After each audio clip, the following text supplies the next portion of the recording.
Boris Johnson should not resign. In fact, he must not resign. Now, hear me out. I'm as furious as you about the egregious rule-breaking goings-on at number 10 Downing Street throughout the pandemic, as we all remain locked up in our homes with our civil liberties stripped away by an overzealous government. But we do not live in a country where the establishment and the left-wing broadcast media can collude with each other to cover one story so constantly with so much fervour that they try and bulldoze Tory MPs into sacking a Prime Minister democratically elected in a landslide just 2 years ago. Yes, Boris Johnson has serious questions to answer. He must immediately shake up his Downing Street operation and he must immediately change course on a dodgy pandemic policy agenda that has seen him morph from a low-tax, liberty-loving politician into a big state control freak.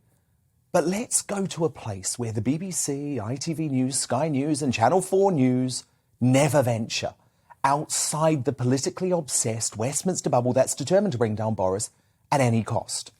I instead want to share with you the Tees Valley Mayor, Ben Houchen's view on Boris. Remember, Houchen is the standard bearer for the Red Wall, and he wrote in today's Times, "The nonsense of what's happening within the parliamentary party is so infuriating.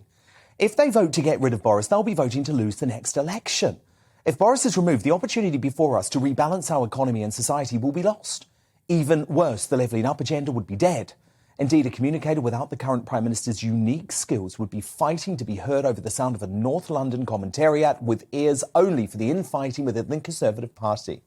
Meanwhile, voters in left-behind areas would tune out of seeing themselves cheated of the Prime Minister they chose as their own and listening again to the siren voices of other parties, both to the left and to the right." I believe Houchen is right. And Boris got it right today, saying the word sorry, something he hates to do, and vowing to change. But firstly, I want to say sorry. And I'm sorry for the things we simply didn't get right, and also sorry for the way that this matter has been handled. This pandemic was hard for everyone. We asked people across this country to make the most extraordinary sacrifices, not to meet loved ones, not to visit relatives before they died.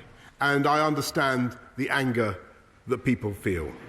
Mr. Speaker, I get it, and I will fix it.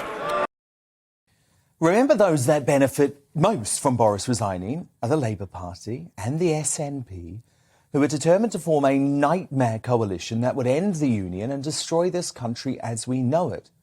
Oh, and by the way, do you really want this woman as your Deputy Prime Minister?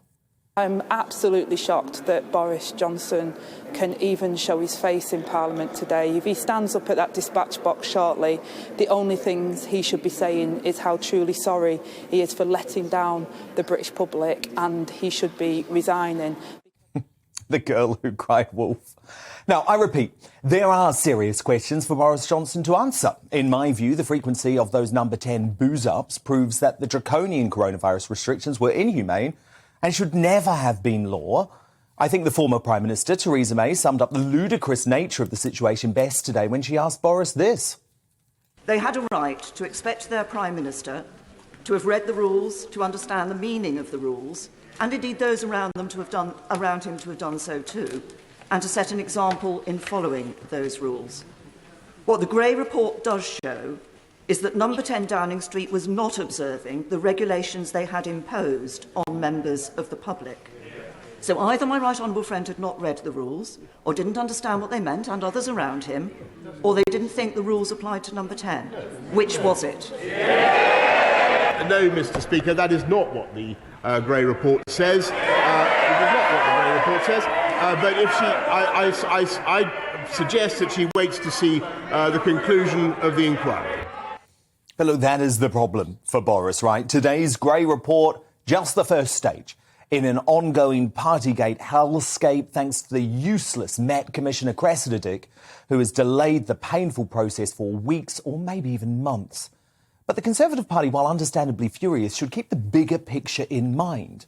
Conservative Home has revealed a majority of Tory members surveyed by its website now think Partygate is overblown.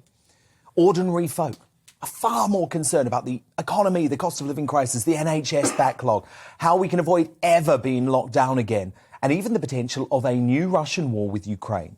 Good, honest Brits know the craven BBC and the rest of the left-wing broadcast media has an obvious agenda to destroy Boris and seek revenge for Brexit.